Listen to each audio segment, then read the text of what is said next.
Good morning, all of you. So Good morning. today our topic is torque converter. Torque converter is the last topic of unit number 3. Okay. तो सबसे पहले हम समझते हैं कि what is torque converter. ठीक है. देखिए हमने पहले क्लच वाले यूनिट में फ्लूइड फ्लाईव्हील के बारे में पढ़ा था. फ्लूइड फ्लाईव्हील में क्या होता है? Fluid flywheel is a automatic clutch जिसमें कि दो कंपोनेंट होते थे और उनके बीच कोई भी फिजिकल कांटेक्ट नहीं होता था. ठीक है ना. और वो जो दो कंपोनेंट होते थे उनका नाम था, एक का नाम था इम्पिलर या पंप और दूसरा था टरबाइन. इम्पिलर जो था वो आपका इंजन क्रैंकशाफ्ट से कनेक्टेड होता था. तो इंजन के रोटेट होने से क्रैंकशाफ्ट रोटेट होता था और क्रैंकशाफ्ट से वो इम्पिलर रोटेट होता था. ठीक है. फिर इम्पिलर के रोटेट होने की वजह से जो इम्पिलर और टरबाइन के बीच में जो फ्लूइड होता था वो फ्लूइड रोटेट होता था, फ्लूइड मूव करना शुरू करता था. और फिर सेंट्रीफ्यूगल फोर्स क्रिएट होने के कारण से वो इम्पिलर से जब सेंट्रीफ्यूगल फोर्स हाईली बाहर निकलता था तो वो फ्लूइड टरबाइन के ब्लेड्स को टकराता था और टरबाइन को रोटेट करना शुरू कर देता था. ठीक है ना. तो यहां पर हम देख रहे थे कि ये एक ऑटोमेटिक क्लच की तरह काम करता है, ऑटोमेटिक क्लच की तरह. ठीक है. हम लोग यहाँ पर फ्लूइड का इस्तेमाल कर रहे हैं और हमारा इंजन से पावर ट्रांसमिट हो जा रहा है आउटपुट शाफ्ट की तरफ. ठीक है ना. तो ये जो हमारा टॉर्क कन्वर्टर डिवाइस है ये बस उसी का समझ लो, एक उसी का एक एडवांस टेक्नोलॉजी है, समझ लो फ्लूइड फ्लाईव्हील का ही. ठीक है ना. लेकिन जो हम फ्लूइड फ्लाईव्हील की बात कर रहे थे, फ्लूइड फ्लाईव्हील में सिर्फ क्या हो रहा था कि इंजन का पावर आउटपुट शाफ्ट तक ट्रांसमिट हो रहा था.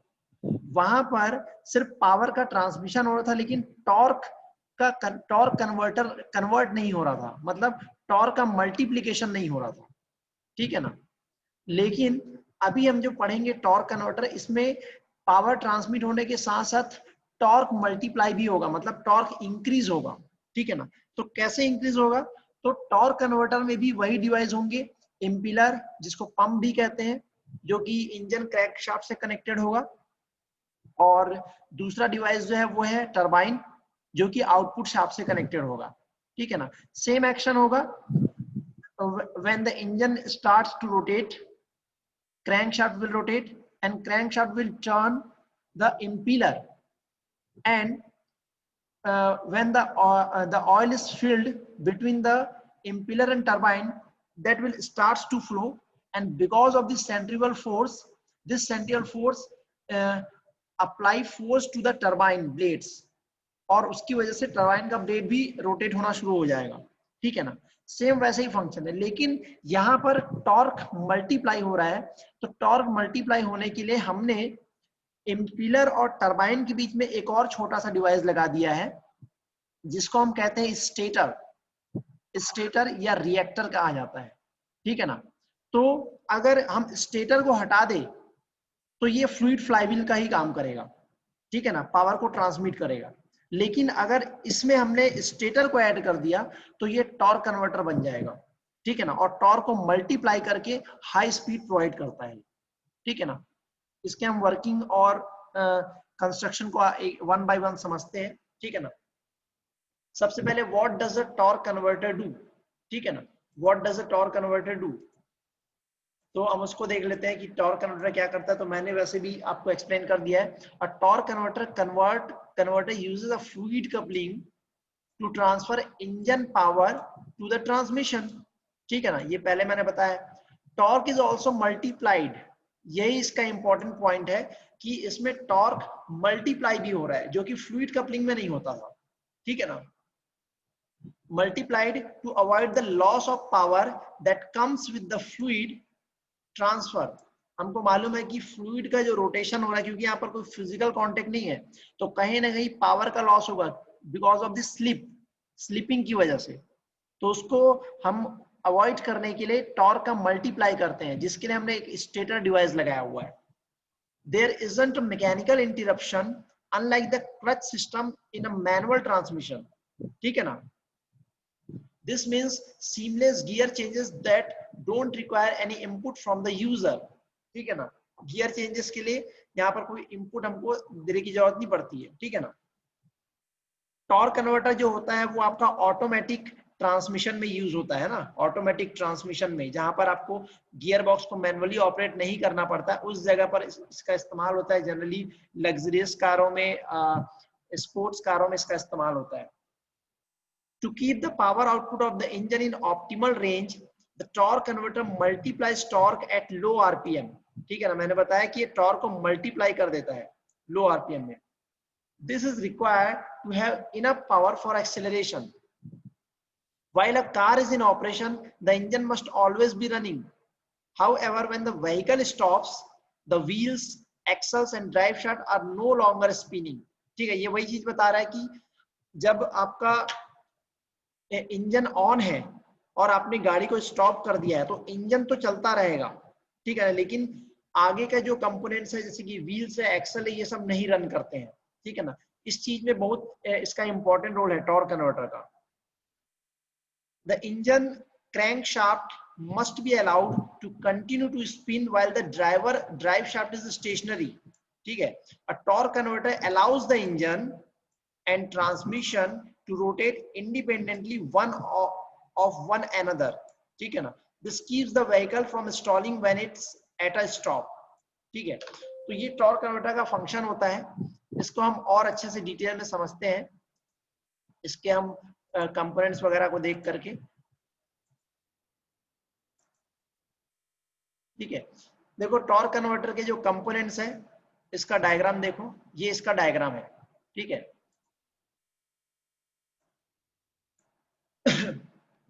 मैंने बताया क्या होता है, एक इम्पीलर जो कि पंप भी कहा जाता है, दूसरा ये टरबाइन है, ठीक है। ये आपका इनपुट शाफ्ट है जो कि कहां से आया है, ये इंजन की तरफ से आया है।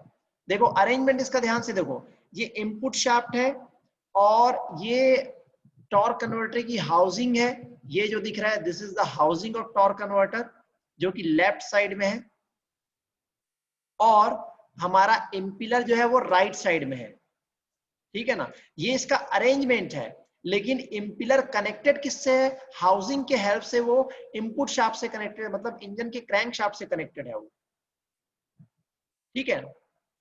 उसके बाद इम्पीलर, फिर ये हमारा ये वाला जो पोर्शन है ये आपका टरबाइन है, ये वाला पोर्शन, और ये टरबाइन जो है ये हमारा आउटपुट शाफ्ट के साथ कनेक्टेड है इस तरीके से, ठीक है। ये इसका अरेंजमेंट है।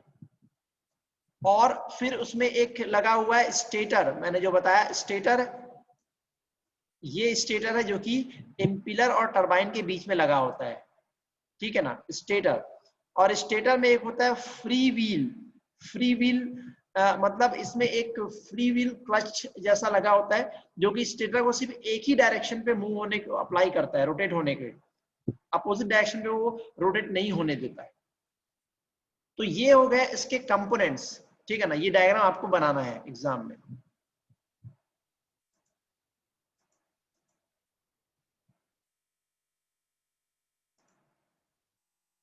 ठीक है। ये देखो उसके कंपोनेंट्स,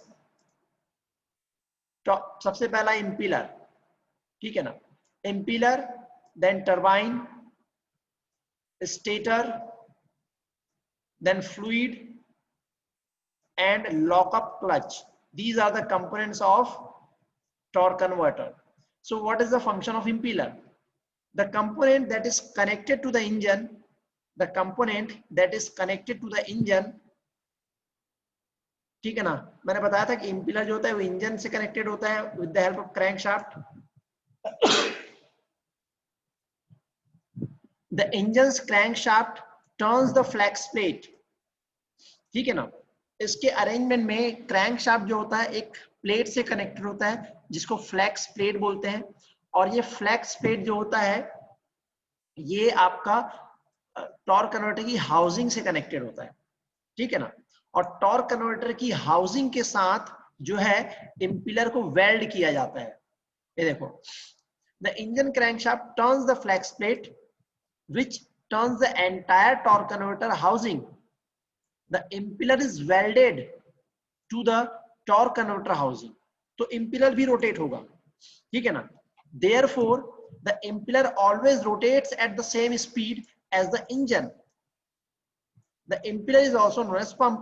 तो impeller हमेशा इंजन की स्पीड से ही रोटेट होता रहेगा, always, because it is connected with the engine. ठीक है. Next is turbine.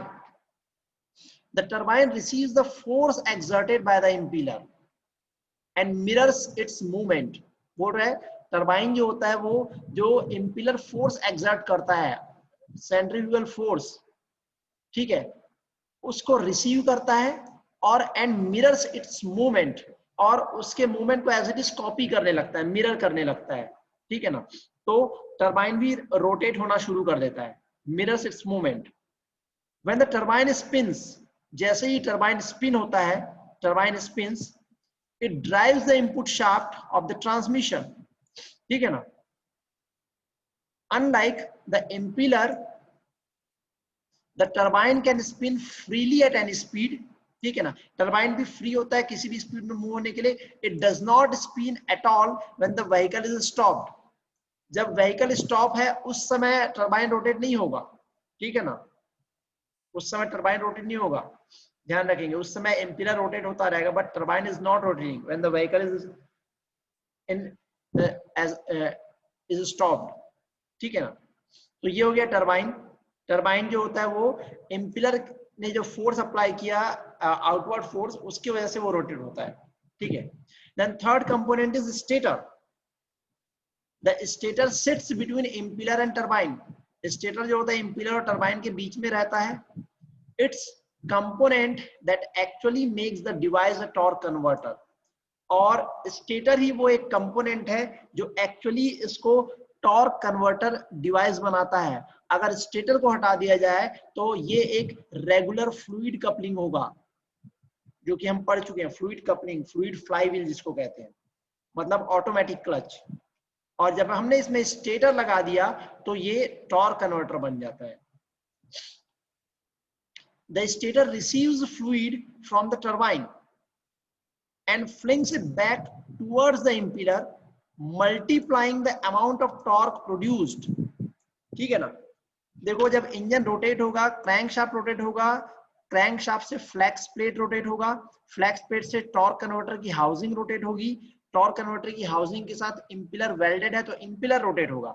इंपेलर के रोटेशन से जो फ्लूइड है वो भी वहां पर घूमना शुरू होगा, और फिर जैसे जैसे इंपेलर की स्पीड बढ़ती जाएगी सेंट्रीफ्यूगल फोर्स की क्वांटिटी बढ़ती जाएगी, और उस सेंट्रीफ्यूगल फोर्स की वजह से जब वो ऑयल टरबाइन के ब्लेड्स को हिट करेगा तो वो टरबाइन के ब्लेड्स को रोटेट करना शुरू कर देगा, तो पूरा हमारा टरबाइन रोटेट होना शुरू हो जाएगा, ठीक है ना. अब टरबाइन से जब ऑयल बाहर निकलेगा, ठीक है ना, तो वो वापस इंपेलर की तरफ जाएगा. तो हमने क्या किया, हमने बीच में एक स्टेटर लगा दिया. स्टेटर क्या करता है, उस ऑयल को डायरेक्शन देता है, उस ऑयल को एक पर्टिकुलर डायरेक्शन पे इंपेलर की तरफ भेजता है. किस डायरेक्शन पे, जिस डायरेक्शन पे इंपेलर रोटेट हो रहा है, ठीक है ना, जिस डायरेक्शन पे इंपेलर रोटेट हो रहा है उसी डायरेक्शन पे. देखो अगर स्टेटर को हटा दोगे तो जब टरबाइन से ऑयल बाहर निकलेगा तो वो एक्सियल डायरेक्शन पे बाहर निकलेगा. एक्सियल डायरेक्शन पे बाहर निकलने से टॉर्क इंक्रीज नहीं होगा, ठीक है ना, और नॉर्मली वो इंपेलर की तरफ जाएगा. लेकिन हमने क्या कर दिया, बीच में स्टेटर लगा दिया. स्टेटर में भी ब्लेड्स बने हुए हैं, और वो ब्लेड्स क्या करते हैं, वो ब्लेड्स उस ऑयल को डायरेक्शन देते हैं पर्टिकुलर डायरेक्शन पे, और उस किस डायरेक्शन पे उस ऑयल को फ्लो कराते हैं इंपेलर की तरफ, जिस डायरेक्शन पे इंपेलर ऑलरेडी रोटेट कर रहा है. तो जब उस डायरेक्शन पे वो ऑयल उसको इंपेलर के ब्लेड्स को हिट करता है तो यहाँ पर इंपेलर के ब्लेड पे एक्स्ट्रा फोर्स उसको मिलता है, जिसको हम बोल रहे हैं कि टॉर्क का मल्टीप्लाई हो गया. एक्स्ट्रा फोर्स मिलने के कारण से इंपेलर की स्पीड और बढ़ जाती है. तो इंपेलर की स्पीड और बढ़ने से और ज्यादा सेंट्रीफ्यूगल फोर्स क्रिएट होता है. तो और सेंट्रीफ्यूगल फोर्स क्रिएट होता है, और हाई सेंट्रीफ्यूगल फोर्स से फिर से टरबाइन रोटेट होता है. फिर से टरबाइन से ऑयल बाहर निकलता है, स्टेटर में जाता है. स्टेटर उसको इंपेलर के रोटेशन के डायरेक्शन पे ऑयल को भेजता है, आगे सेंड करता है. फिर से इंपेलर में फोर्स क्रिएट होता है, ज्यादा फोर्स, टॉर्क का मल्टीप्लिकेशन होता है, और इस तरीके से प्रोसेस चलता रहता है. इसलिए हमने स्टेटर का इस्तेमाल किया, which directs the fluid towards impeller in a direction in which the impeller is already rotating, ठीक है ना, तभी टॉर्क का मल्टीप्लाई हुआ। सर हाँ बोलो। सर जब इसमें टॉर्क बढ़ रहा है हाँ स्पीड कम होना चाहिए ना, या स्पीड बढ़ रहा है तो टॉर्क कम होना चाहिए? क्योंकि जब वो ऑयल स्प्लैशेस होंगे इम्पेलर के ब्लेड। देखो ये लेफ्ट वाला जो है ये आपका इम्पिलर है, ये टरबाइन है, ठीक है, और ये है स्टेटर, और ये वो लॉकअप क्लच है, ठीक है ना।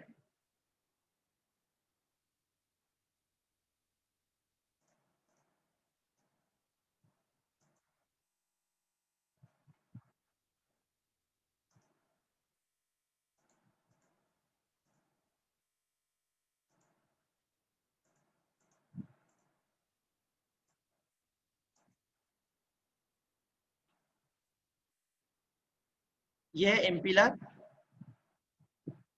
देखो इसमें ब्लेड्स बने हुए हैं, ये उसके ब्लेड, ये देखो ये सेंट्रीफ्यूगल फोर्स क्रिएट हो रहा है ना बाहर की तरफ, स्पीड बढ़ने के साथ फोर्स बढ़ गया और ये ऑयल फ्लो हो रहा है बाहर की तरफ।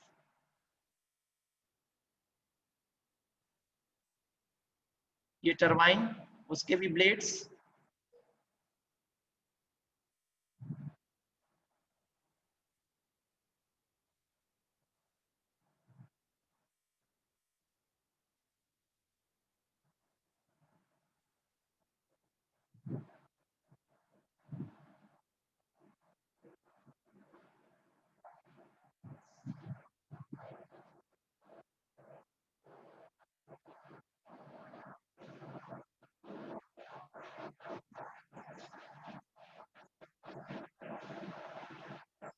रेड वाला जो है वो इम्पिलर का ब्लेड है और येलो वाला जो है वो टरबाइन का ब्लेड है।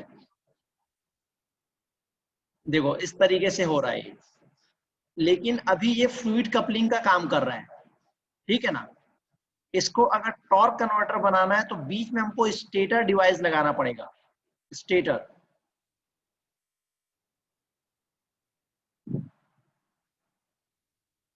बीच में हम स्टेटर लगाते हैं,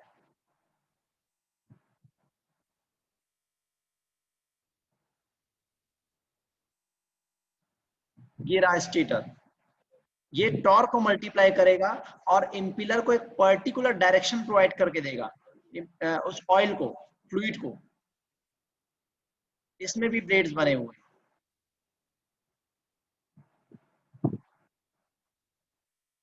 तो ये टॉर्क को मल्टीप्लाई कर देता है।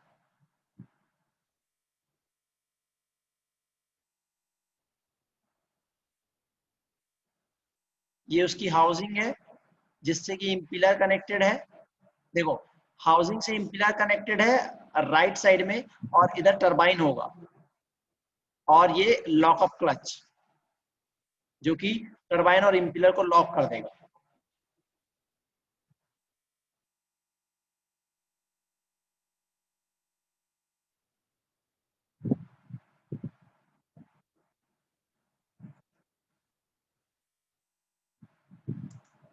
ठीक है, तो इस तरीके से होता है। देखो एक बार वर्किंग हम थोड़े सा और इसको देख लेते हैं। Working, to understand how a torque converter works, start by picturing two fans sitting face to face। देखो अगर हम दो फैन को आमने सामने रखते हैं और एक फैन हमारा इम्पिलर हो जाएगा और जो कि इंजन से कनेक्टेड है, और दूसरा फैन जो है वो हमारा टरबाइन होगा जो कि हमारा ट्रांसमिशन से कनेक्टेड है।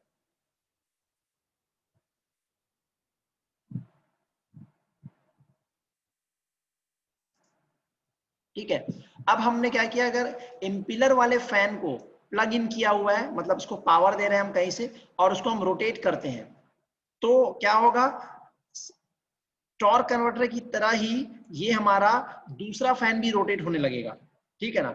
टॉर्क कन्वर्टर में हमारा फ्लूइड है हाइड्रोलिक फ्लूइड, जबकि उस फैन में हमारा फ्लूइड था एयर, ठीक है ना। तो अब इसमें देखो स्टेप बाय स्टेप, सबसे पहले क्या होगा, सबसे पहले engine turns the crankshaft, engine crankshaft को रोटेट करेगा। तो crankshaft is always spinning when the engine is on, अगर इंजन ऑन है तो क्रैंकशाफ्ट हमेशा स्पिन करता रहेगा, ठीक है।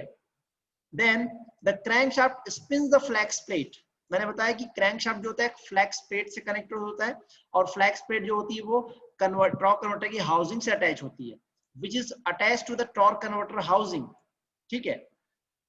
फिर द इम्पेलर स्पिन्स, और टॉर्क कन्वर्टर की हाउसिंग के साथ इम्पेलर जो होता है वो वेल्डेड होता है, तो impeller spins, because the impeller is welded to the torque converter housing, it spins as well, okay. फिर the impeller distributes hydraulic fluid across the housing to the turbine, impeller क्या कर रहा है, डिस्ट्रीब्यूट कर रहा है हाइड्रोलिक फ्लूइड को across the turbine, turbine के across, it does so using centrifugal force, और ये centrifugal force के हेल्प से ये कर पा रहा है, centrifugal फोर्स के हेल्प से ये उस काम को कर पा रहा है, ठीक है। Just like a carnival ride that spins and pushes you against the outside wall, ठीक है ना। जो सर्कस में जो मेला वगैरह में जो झूले होते हैं ना उसको कार्निवल राइड बोलते हैं, वो हमेशा क्या करता है, आउटवर्ड फेंकता है ऑब्जेक्ट को, वैसा ही यहाँ पर भी हो रहा है, ठीक है ना। The impeller spreads fluid to the outside of the turbine, बाहर की तरफ फेंकेगा, this increase the effectiveness of the rotational force, और ये रोटेशनल फोर्स की इफेक्टिवनेस को इंक्रीज कर देता है। अब क्या होगा, टरबाइन रोटेट होगा, the turbine begins to spin, the turbine is connected to the drive shaft which turns the axles and wheels, और टरबाइन जो हमारा ड्राइव शाफ्ट से कनेक्टेड है तो वो आगे एक्सेल्स और व्हील्स को रोटेट करेगा। The turbine sends fluid back towards the impeller as it spins, turbine अब क्या करेगा, इंपेलर की तरफ बैकवर्ड फ्लूइड को वापस भेजेगा। अब बीच में स्टेटर लगा दिया गया है, the fluid passes through the stator in the centre of the torque converter, ठीक है ना। The stator multiplies torque as it returns to the impeller, यहीं पे ये टॉर्क को मल्टीप्लाई करता है उस फ्लूइड के डायरेक्शन को चेंज करके, ठीक है ना। The impeller spins faster as it receives fluid force from the stator, बोल रहा है कि इंपेलर और फास्टर मूव करना, स्पिन करना शुरू करता है जब वो फ्लूइड के फोर्स को रिसीव करता है स्टेटर से आने वाले, ठीक है ना। The entire cycle is repeated as the engine RPM increases allowing for acceleration, ठीक है। तो इस तरीके से ये पूरा जो है आपका वर्क करता है आपका टॉर्क कन्वर्टर, ठीक है ना। इस तरीके से पूरा ये टॉर्क कन्वर्टर वर्क करता है।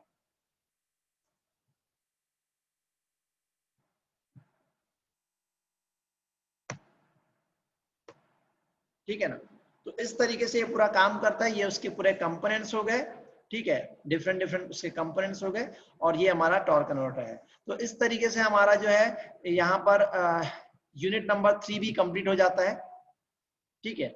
इसको मैंने आपको ये पावर पॉइंट भेज दिया है, आप लोग इसका नोट्स बना रहे हैं या जैसे भी रिवाइज कर रहे हैं, आप लोग इसको अच्छे से कर लीजिए, फिर 1-2 क्लास रोक करके हम लोग फिर नेक्स्ट यूनिट शुरू करते हैं, ठीक है ना।